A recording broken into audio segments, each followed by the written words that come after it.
Hello दोस्तों, स्वागत है आप सभी का सुजित स्टडी IQ के में फ्रेंड। आज मैं आप सभी के लिए MP की तरफ से एक और बड़ी अपडेट निकल के सामने आई है। उसके बारे में आज मैं आप सभी के लिए बात करने वाला हूं। मध्य प्रदेश सरकार ने हाल ही में एक और न्यू रिक्वायरमेंट निकाली है। उसका फुल नोटिफिकेशन ये है। इसमें आज हम पूरे कंप्लीट डिटेल में बात करने वाले हैं। सबसे पहले तो मैं आपसे रिक्वेस्ट करता हूँ, आप लोग मेरे चैनल करना है तो पहले चैनल को सब्सक्राइब कीजिए, बेल आइकन के बटन को दबाइए और मोस्ट इंपॉर्टेंट बात कि वीडियो को स्किप नहीं करना। अगर आप लोग इसको करते हो तो जो कुछ इंपॉर्टेंट बातें होती हैं वो जो मैं वीडियो में बताता हूँ नोटिफिकेशन में नहीं होती, तो वो सब छूट जाती हैं। ठीक है, तो स्टार्ट करते हैं। तो हाल ही में मध्य प्रदेश गवर्नमेंट सरकार ने जो सिक्योरिटी पेपर मिल नवदापुरम में जो कंपनी है वहाँ पर वैकेंसी निकाली गई है। प्रतिभूति कागज़ कारखाना में नवदापुरम में ये भर्ती निकल के सामने आई है MP के नवदापुरम में। ठीक है ना, तो यहाँ पर देखिए पूरा इसके एकदम नोटिफिकेशन दिया गया है। यहाँ पर इसको पढ़ लीजिए। ये देखिए यहाँ पर भारत प्रतिभूति मुद्रण तथा मुद्रा निर्माण निगम लिमिटेड की इकाई भारत सरकार के पूर्ण स्वामित्वाधीन है। ठीक है, मिनी रत्न श्रेणी बन ये जो कंपनी फ्रेंड एक मिनी रत्न कंपनी हो जाती है और इसमें सैलरी भी आपको इतनी अच्छी खासी देखने के लिए मिल जाती है कि इसमें आपका सिलेक्शन हो जाता है तो क्या कहना है। ठीक है, इसमें इसे और CPSE एवं IASO द्वारा प्रमाणित। यहाँ पर देखिए सारे यहाँ से प्रमाण पत्र वगैरह नंबर वगैरह यहाँ पर लिखे हुए, टेलीफोन नंबर, वैकेंसी की यहाँ पर होम वेबसाइट भी यहाँ पर दी गई, ऑफिशियल वेबसाइट है ये। तो इस पर जाके आप फॉर्म फिलअप कर सकते हैं। फॉर्म फिलअप कैसे करना है वो भी मैं आपको यहाँ पर एकदम पूरे कंप्लीट डिटेल में आप सभी के लिए बताने वाला हूँ। ठीक है, इसका ऑनलाइन अप्लाई, इसका फॉर्म के फिलअप जो है इसको आप ऑनलाइन मोड के माध्यम से ही भर पाओगे, ऑनलाइन अप्लाई कर सकते हैं। और इसकी ऑफिशियल वेबसाइट आपको डिस्क्रिप्शन में ही मिल जाएगी, वहाँ से हम कर सकते हैं। ठीक है ना,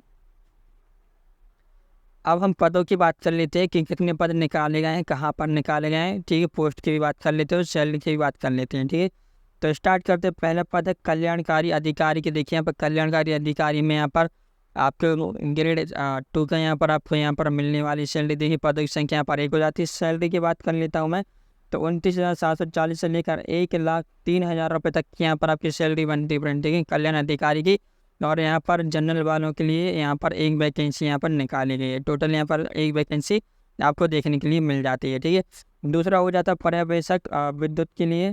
पर्यवेक्षक विद्युत के लिए यहाँ पर S1 की यहाँ पर मिल जाती है। और यहाँ पर देखिए आपको पदों की संख्या भी यहाँ पर आपको 1 हो जाती है। और ये भी जो कि अनारक्षित कैंडिडेट के लिए है। ठीक है, और इसके अलावा भी हम यहाँ पर बात कर लेते हैं इसकी सैलरी। यहाँ पर देखिए मैं सैलरी की बात करूँ, 27,600 से लेकर 95,910 रुपये यहाँ पर आप सभी के लिए इन पोस्टों के लिए यहाँ पर सैलरी आपको मिलने वाली है। ठीक है, पर्यवेक्षक उत्पादन लैब के लिए यहाँ पर 4 पोस्ट आपको मिल जाती हैं।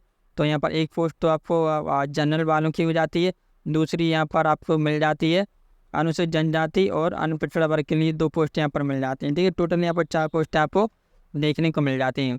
पर्यवेक्षक भंडार की बात कर लेते तो यहाँ पर एक वैकेंसी आपको देखने को मिलती है। सैलरी 7,600 से 95,000 तक मिल जाती है।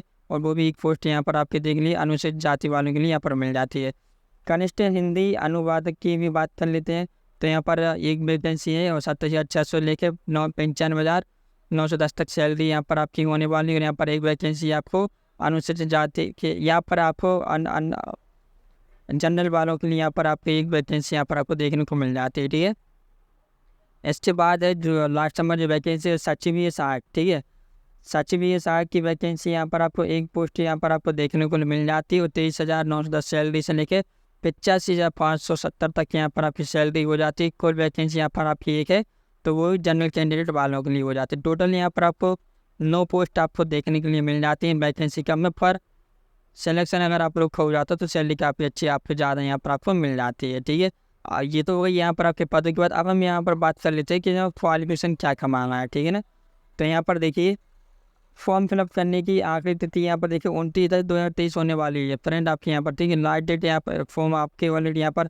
स्टार्ट हो चुके हैं। और आपकी लास्ट डेट देखिए 29/10/2023 यहाँ पर आपकी ये तो ये आपकी आयु सीमा के लिए। बट यहाँ पर देखिए 29/10 यहाँ पर अंतिम तिथि यहाँ पर आपको देखने को मिल जाती है। 29/10/2023 यहाँ पर आपकी लास्ट तारीख हो जाती है। ठीक है, और यहाँ पर आपकी डेट एज की बात कर लेते हैं, कितनी एज क्या होने वाली है। ठीक है, तो आप पोस्ट की बात करें कल्याणकारी अधिकारी के लिए यहाँ पर देखिए इन लोगों ने क्या किया कि इस संबंध में राज्य सरकार द्वारा मान्यता प्राप्त विश्वविद्यालय की पूर्ण कर डिग्री होनी चाहिए। पर डिग्री हो, अगर आपका डिग्री है ठीक है तब भी आप इसमें आप फॉर्म फिलअप कर सकते हैं। सामाजिक विज्ञान में और इसके अलावा डिग्री डिप्लोमा और ये तो आपके पास किसी भी मान्यता प्राप्त से अगर आपके पास ग्रेजुएशन है तो तब भी आप फॉर्म फिलअप कर सकते हैं। सेकंड, और सामाजिक विज्ञान में भी अगर आपके पास ग्रेजुएशन है तब भी आप इसको फॉर्म को फिलअप कर सकते हैं, ठीक है।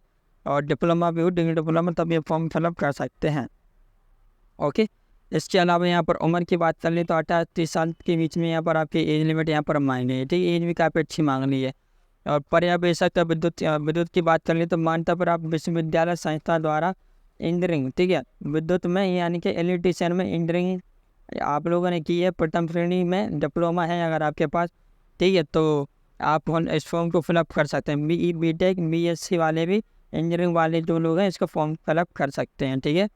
इसके अलावा बात कर लेते हैं यहाँ पर पर्यवेक्षक उत्पादन लैब की, तो मान्यता प्राप्त विश्वविद्यालय द्वारा संस्था से पल्प एवं पेपर टेक्नोलॉजी में केमिकल इंजीनियरिंग में प्रथम श्रेणी में अगर आपको डिप्लोमा है, ये को यहाँ पर देखिए टेक्नोलॉजी केमिकल और केमिकल इंजीनियरिंग में अगर आपके पास डिप्लोमा है तब भी आप फॉर्म को फिलअप कर सकते हैं, ठीक है ना। और यहाँ पर BE BTech BSc इंजीनियरिंग भी मांगा है, आप तब भी फॉर्म फिलअप कर सकते हैं।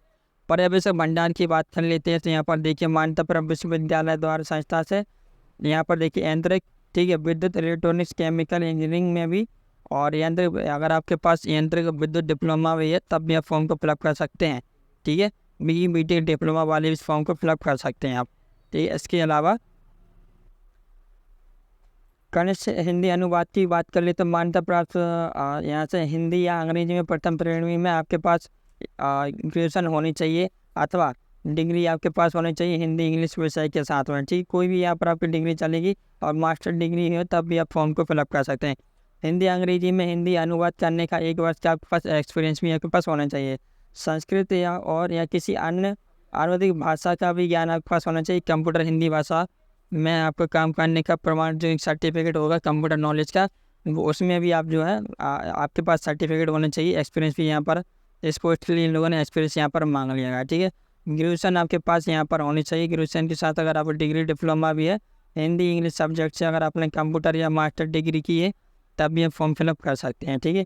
और अगर आपके पास हिंदी या इंग्लिश से अगर आप लोगों ने ग्रेजुएशन किया है, ठीक है, तो तब भी आप इस फॉर्म को फिलअप कर सकते हैं। इस पोस्ट के लिए कनिष्ठ हिंदी अनुसार जैसे के लिए BA हो जाता है आपका, ठीक है। इस सब्जेक्ट से अगर आप लोगों ने यहाँ पर किया हुआ है तो आप लोग फॉर्म फिलअप कर सकते हैं हिंदी इंग्लिश सब्जेक्ट से, ठीक है।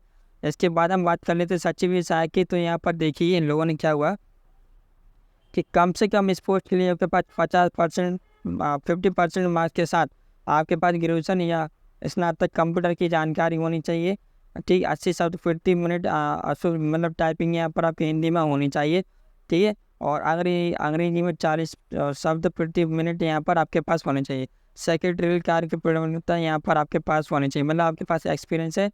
और यहाँ पर कंप्यूटर डिप्लोमा भी होनी चाहिए 50% मार्क्स के साथ।